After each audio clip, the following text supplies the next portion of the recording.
Hello po. Hello po sa inyong lahat. Isang magandang gabi po sa inyong lahat. Ngayon po ay 8 pa rin, ano? 8 ng Enero. At ang oras po ngayon dito sa Los Angeles, California ay alas 8:40 ng gabi. May lakad po ako bukas kaya ngayon na ako mag-vlog ng mga 20 minutes lang siguro o 30 minutes para i-upload ko bukas bago ako aalis. Baka hindi ko magawa bukas kaya ano ngayon na ako nag-decide. Ang i-discuss ko po ngayon ay itong sinasabi ni Chubby Chingson na I believe in God, I believe in miracles, I believe Marcos will be ousted. Yan po ang headline nung isang araw. Ngayon ay wala namang masama dyan Dahil I believe in God, sabi niya, I believe in miracles, I believe Marcos will be ousted. I believe lang niya naman yun hindi ba? Yun ang paniniwala niya. Kaya wala namang masama. Pero magbigay po tayo ng kaunting karagdagang paliwanag patungkol dyan. Hindi kasi pwede na yung believe lang o yung faith. Although na nakasulat sa Biblia, faith alone, di ba? Faith alone Pero hindi ganon. May nakasulat din sa Biblia, faith without work is dead. Yan po ang nakasulat. Ngayon, hindi po nagkukontrahan ang Biblia. Hindi po Ang Biblia po, lahat ng klase ng tao, sinulatan o may discussion. Opo. Kaya nga, ang pagkaintindi lang natin ay nagkukontra-kontrahan. Hindi po. Kasi iba po ang kinakausap o naka-address sa ibang tao. Katulad ito, we are saved by faith, hindi ba? We are saved by faith and not of works. Yan po totoo yun. Pero mayroon din nakasulat na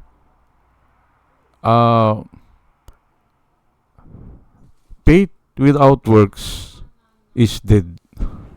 Ayan po Ngayon, bakit ba sinabi yun? Kasi nga maraming nag-claim. Marami kasi nag-claim na sila daw ay ligtas na. O sila daw ay may faith. O naniniwala daw sila kay Kristo o sa Diyos. Pero hindi naman nakikita doon sa mga gawa nila. Yun po. Kaya may ganong sulat. May mga tao ba ganon? Mayroon. Di ba? Pero yung una, yung we are saved by faith, not of works. Bakit sinabi yun? Saan naka-address yun? Doon sa mga tao naman na pinipilit nilang sumunod sa batas. May mga taong ganun na hanggang maari gusto nila talaga sumunod sa batas. Kaya sinabihan sila, we are saved by faith. Ayan po.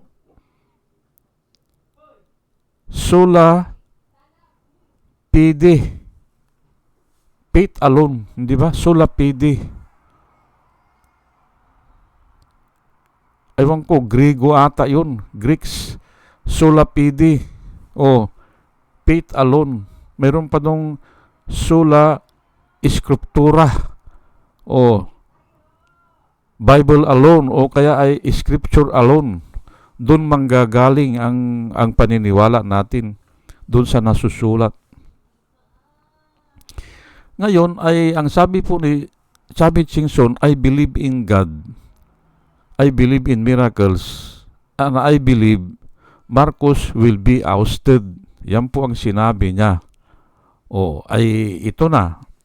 Ibibigay ko na yung Bible verse na sumagi sa aking isipan. Immediately, nung nabasa ko yan, ay katulad nga po ng dinidiscuss ko sa inyo Pag nagsalita yung isang tao, mayroong papasok sa aking isipan yung salita naman ng Biblia. Ay ito po. Ito po ang sinabi ng Biblia. James 2 verse 19, you believe that there is one God. You do well. Sabi po ni James, you believe that there is one God, you do well. Even the demons believe and tremble. Ayan po ang sinabi ni James. Naniniwala ka na may isang Diyos? Okay lang yan. You do well. Di ba? But even the demons, sabi niya, kahit na yung diablo, naniniwala dyan. At takot na takot. They are trembling in fear sa ibang translation o sa ibang version. You believe in God, you do well. Sabi ng ganun. But even the demons believe there is one God and trembling in fear. Ayan po. So, ay okay lang yun. Walang kaibahan sa demon at saka sa ordinaryong tao. Walang kaibahan. Parehas silang naniniwala sa Diyos. Katulad nga sabi ni Chavit Singson, I believe in God. I believe in miracles. Ay halos lahat naman ng tao ganyan Hindi ba? Pero doon sa I believe Marcos will be ousted, ay baka siya na lang ang naniniwala dyan. Hindi ako naniniwala dyan. Mahirap ng paniwalaan yan.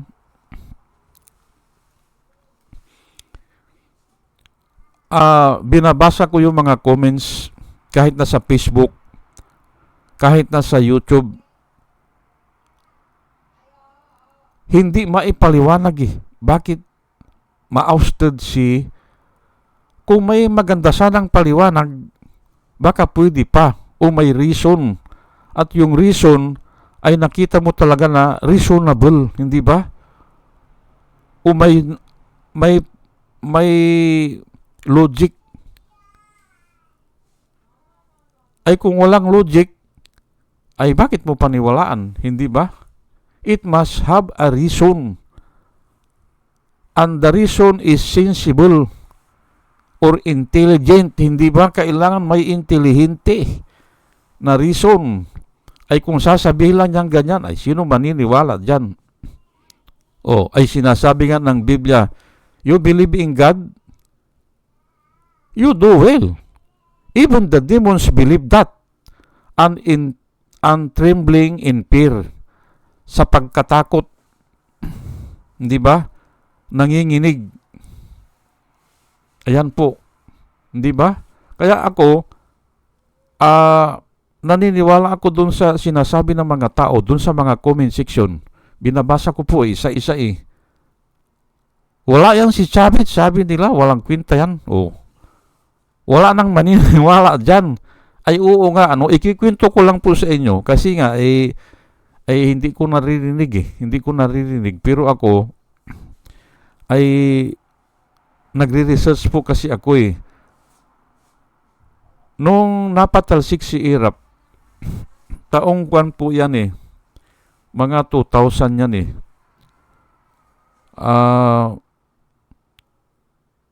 yan nga, magpapalit ng 2000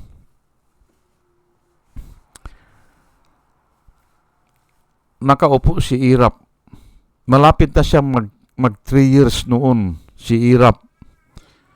Ay ito si Chavit ay bumaliktad dahil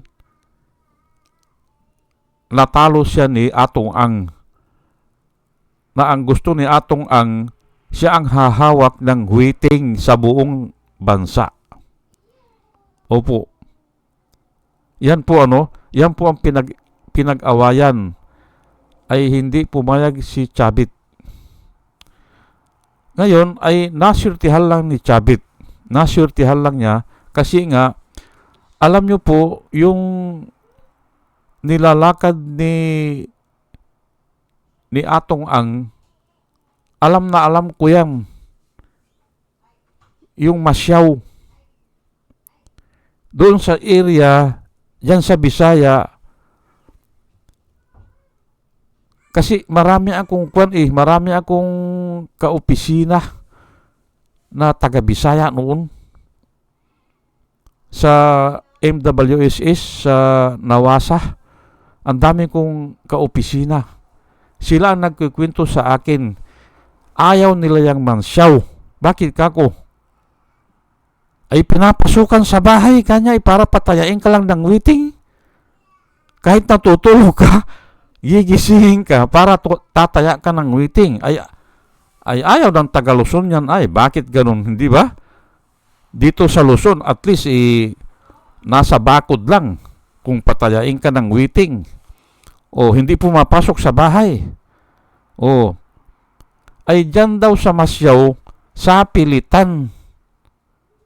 Upo ang pagtaya sa waiting. Kaya ayaw ng mga tao. Kaya hindi nila pinaburan si Irap. Yan po. Isa yan sa reason, isa yan sa reason. At saka, ang isang reason dyan, pero marami po ang nagsisi. Ang akala nila, yung papalit, si Gloria Macapagal Arroyo, yung papalit kay Irap, akala nila ay matuwid. Yun po. Pati ako, nagkamali din ako doon. At marami po ang nagsisi dyan nung nakita nila na masyado ang korupsyon nung panahon ni Macapagal Arroyo. Nagsisi sila. Pati nga si Cory, pati si Cardinal Sin nagsisi. Bakit yung announce nila si Irap ay tolerable pa? Opo. Nagsisi po si Cory bago namatay. Yan po sinishare ko lang po sa inyo dahil nga doon lang sa Masyaw. Yung ay simple ay ang kwento sa akin ng ng mga taga Bisaya kinakatok ang bahay nila para tataya ka ng waiting. Ay kahit na daw bigas ang ibayad mo pwede isang salop na bigas pwede ay pambihira po, di ba? Ayan po ang ma-share ko sa inyo. Ngayon tuloy po tayo dito sa Bible verse na hindi po pwede hindi po pwede yang ganyan lang na I believe in God. Hindi pwede yang ganyan. Ito po Hebrew 11 verse 6, and without faith it is impossible to please God, for anyone who approaches Him must believe that He exists and that He rewards those who earnestly seek Him. Ayan po, yung eagerly seek Him o earnestly seek Him o promptly seek Him. Yung talagang humahanap sa Kanya ng tutuhanan o mabilisan o talagang gustong-gusto siyang hanapin. He is a rewarder. God is a rewarder of those who diligently seek Him. Ay hindi naman maitago po yan sa Panginoon kasi nga talastas ng Panginoon ang laman ng ating puso. Hindi ba? He is a rewarder. Ngayon, ito mga pinaggagawa ni Chavit Singson ay puro kalokohan po ito paano siyang i-reward dyan? Hindi ba? Ng Panginoon. Ay baka nga parusahan pa yan eh. Ako, ang napapansin ko dyan, kung hindi titigil ito si Chavez Singson, kahit matanda yan, makukulong yan eh. Opo. O baka lang ha, yun nga, yung ginawa niya kay Irap, pagbabayaran niya. Yan po. Yan po nakikita ko dyan. Nakaligtas siya noon eh. Nakaligtas siya kasi ang dami niyang supporter eh. Yung nga, yung mga tawag namin dyan, yung yelo. Isa ako dyan sa yelo. Sinupurtahan ko noon na ipatalsikin si Irap. Pero nagsisi rin ako. Nauna pa akong nagsisi kila yung mga prominente ng mga tao, katulad ni Cory at saka ni Cardinal Sin. Kasi born again na ako noon eh. Nahalata ko na eh na puro korupsyon eh. Puro korupsyon ito kay Gloria Macapagal Arroyo. Opo. Romans 10 verse 17. Consequently, faith comes by hearing, and hearing by the word of Christ. Ayan po nakasulat dyan. Sa iba, hearing and hearing by the word of God, or hearing by hearing of the word of God. Ayan po nakasulat.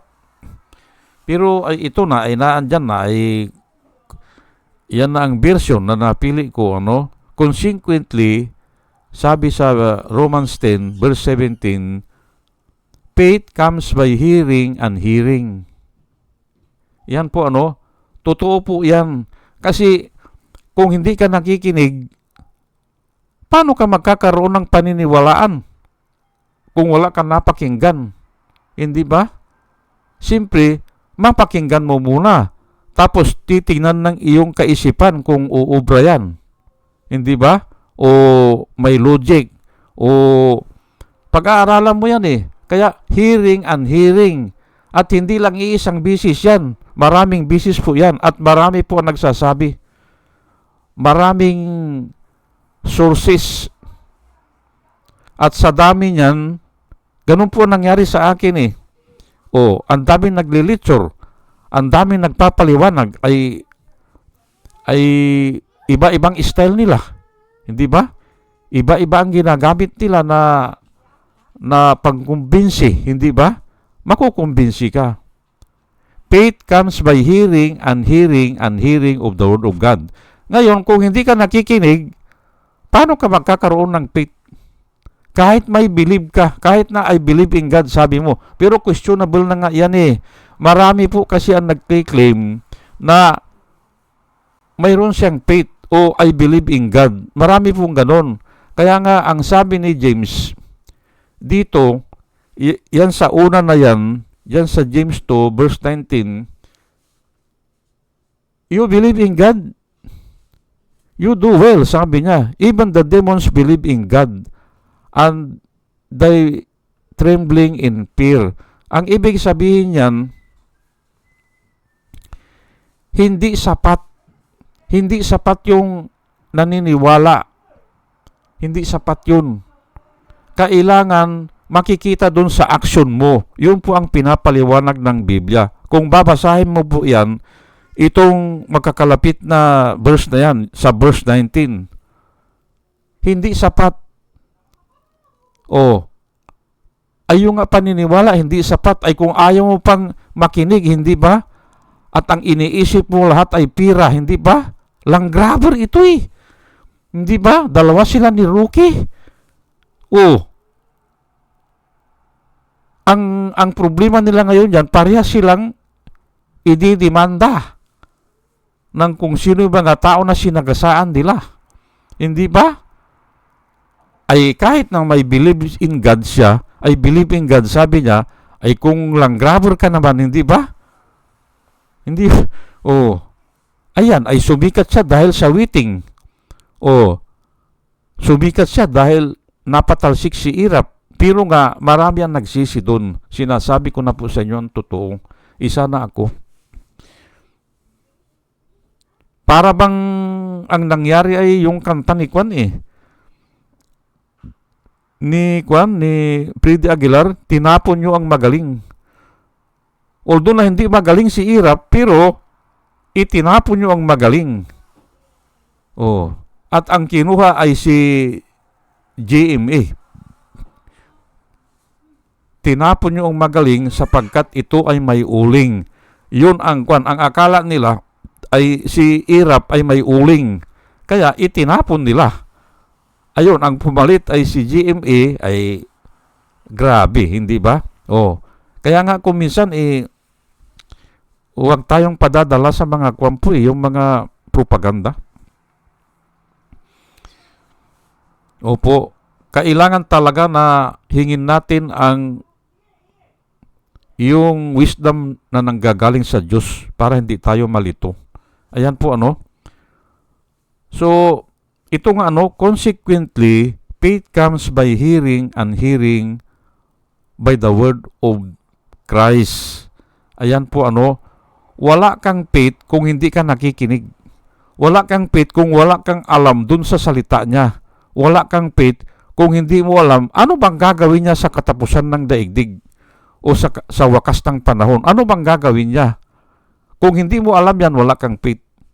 At sabihin ko na sa inyo, ang mga born again po, kaya iba na ang pag-iisip niyan, alam nila kasi ang mangyayari sa hinaharap. Alam nila ang pangako ng Diyos at doon sila umaasa. Hindi sa kayamanan ng mundong ito. Opo. Pero yan, sila Chavit, sila Rocky, hindi ba? Naglangrab yan Doon sila umaasa. Ang inaasahan nila ay yung kayamanan ng mundong ito. Na sinabi na ni Jesus Christ, ay wag. Sabi niya, ni Jesus Christ, wag nyo. Kasi pwedeng nakawin yan Pwedeng mawala yan. Pwedeng kalawangin yan. Ay ito nga, idagdag ko pa. Pwede silang mabilanggo, hindi ba? Ibibilanggo sila. Dahil nagnakaw sila o naggrab sila. Hindi ba? Ayan po Hindi ba? Pwede silang ibilanggo ngayon. Ay sinabihan na sila. Ay kasalanan nila yan. Hindi ba? Sinabihan na sila. Pero hindi lang nila napakinggan siguro. O napakinggan nila. Hindi nila iniintindi. Do not lay up for yourselves treasures on earth, wherein moth and rust can destroy, and wherein thieves can come in or can break in and steal. But lay up for yourselves treasures in heaven, wherein moth and rust cannot destroy, and wherein thieves cannot come in or break in and steal. Ayan po, hindi ba? Ay idagdag ko pa, hindi lang mananakaw Magiging sanhi pa yan para sila ay mabilanggo kung naglanggrabing sila. Hindi ba? Ayan po Hindi ba? At yung nga, binabasa ko yung mga comments doon, ay baka ikaw kanya makukulong Chavit. Baka ikaw ang baka sa taon na ito, baka ikaw ang makulong. Ang sabi nila, ayun na nga. Hindi ba? Sige po, hanggang dito na lang po. At bukas ito ay i-upload ko po ito bukas bago ko may lakad ako bukas i-upload ko ay ngayon ko na ginawa pero bago po ako mag-umpisa nananalangin po ako sa Panginoon na sana sa ating pakikinig ay bigyan niya tayo ng wisdom na nanggagaling sa Kanya. At muli mga kababayan, mga minamahal, isa magandang gabi po sa inyong lahat at salamat po sa inyong pakikinig. Salamat po ng marami. Salamat po.